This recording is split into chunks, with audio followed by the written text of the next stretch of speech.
Hello, Full Sail University. My name is Kevin Douglas Lee, and I'm doing my week 3 project for historical archetypes and mythology. In this podcast, you will hear my life in terms of a hero, at least as I feel.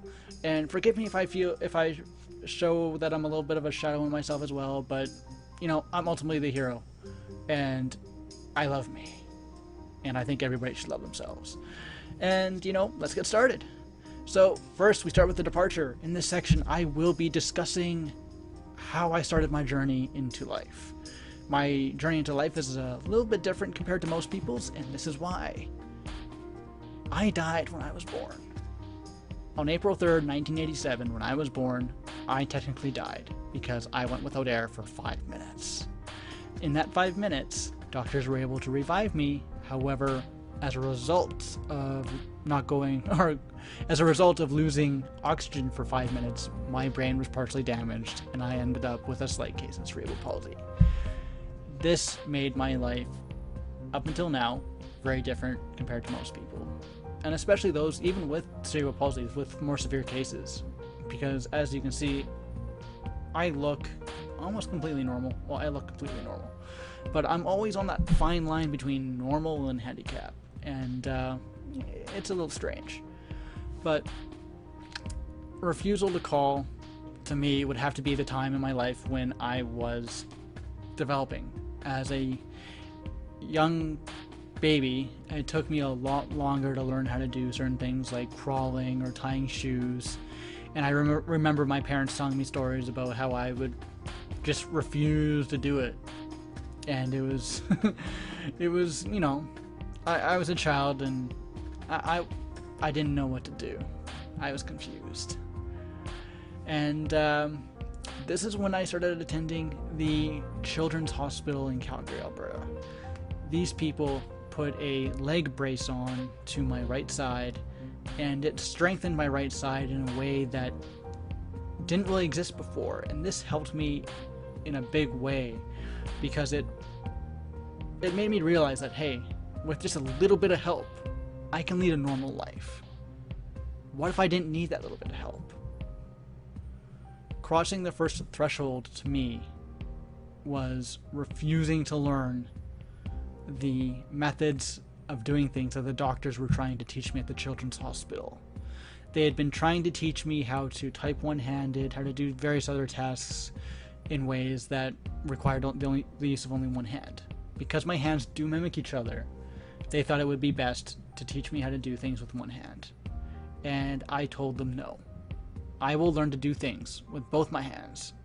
Even if it takes me a little longer, and it's different compared to the way most other people would do it, I will do it myself. And that leads to the belly of the whale.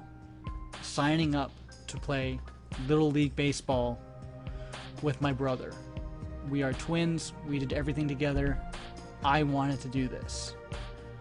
And this was the big thing in my life that was pushing me forward and moving me into a different realm. Now, the initiation. This, of course, is where I start developing the drive to do things on my own, to, become who I am now. And the first road of trials I ever had was when I was a little boy, and the people in charge of Little League tried to prevent me from playing. Now, they tried to prevent me from playing because they were afraid that my cerebral palsy would cause me difficulties in playing, or that the brace that I wore on my right leg would give me an unfair advantage, or that it could hurt somebody else. I had to prove to them, along with my parents, that I wasn't going to cause any difficulties for myself or anybody else. And eventually they caved and allowed me to start playing.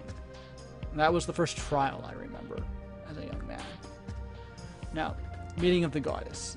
This has nothing to do with cerebral palsy. This has all to do with development as an individual, as a person who respects others.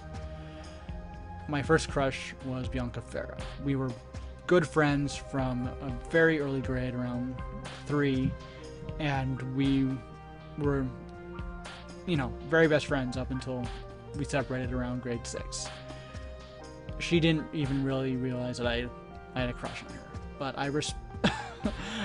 I credit her with making me the man I am today in terms of respecting women as equals and not falling into the groove a lot of guys fall into these days of being a womanizer. I can't really say it any other way. I credit her with developing me as a man I am in regards to women. Now, women as a temptress. The early temptation in my life was video games. As with a lot of youth these days, I got quite hooked on the stuff. It was like crack. And I ignored everything else, including my schoolwork, and it started to suffer. This was obviously bad. Very bad. And that's just the way life was at the time. But fortunately for me, Father stepped in. Now, of course, atonement with Father would be my father. He was a hard ass, but I appreciated him for it. Well, I appreciate him for it now. That I should specify. I didn't appreciate him at the time, but I appreciate him now and what he did then. Now, I hope that makes sense. But yes. Funny story to go along with that is that I got home one day with my brother, and my father had been playing the same game all day since we actually left for school. And I remember introducing him as my father, the guy who plays video games all day, and he got extremely mad and pretty much swore off video games for himself and prevented my brother and I from playing very much from that point on, at least at that point in our lives. Now, the time of rest for me, and we're skipping up a lot of years here, is high school graduation. At this point in my life, I was physically capable. I was a star baseball player, captain of a team. I was, 17, 18, playing men that were 25 and stuff like that. Like, I was getting up there. It was about provincial, or as you would call it, state level. And, I was comfortable. I was comfortable with where I was. The ultimate boon for me, personally, would have to be surpassing the expectations of my doctors as I achieved adulthood. The last visit I ever made to a hospital in regards to my cerebral palsy was the doctors explaining to my parents and myself that I had gone above and beyond what they ever expected me to be able to do.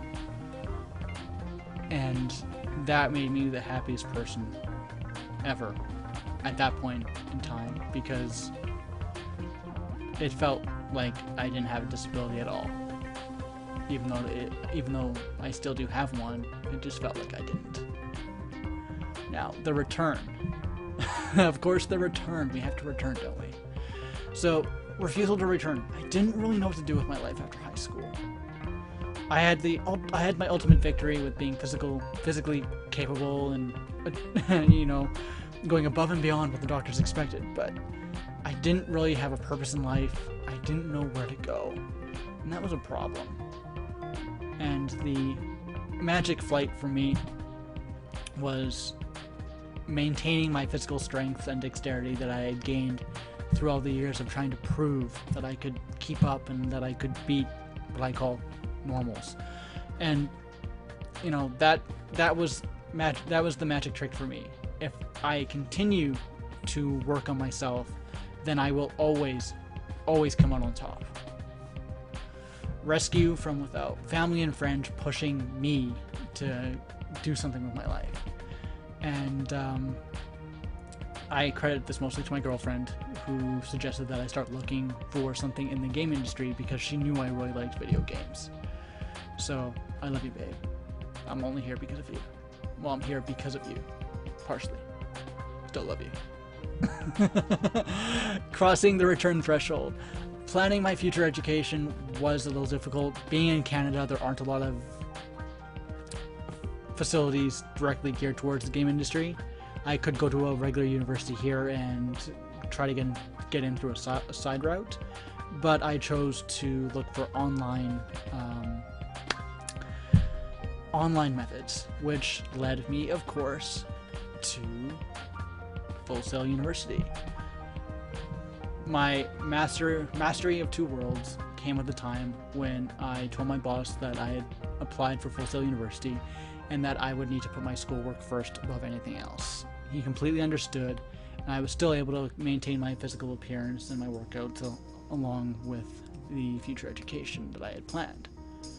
Now, the freedom to live for me is, of course, being able to attend Full Sail University, doing my classes, work my job, spend my time being physically active, and just living the life I want to live.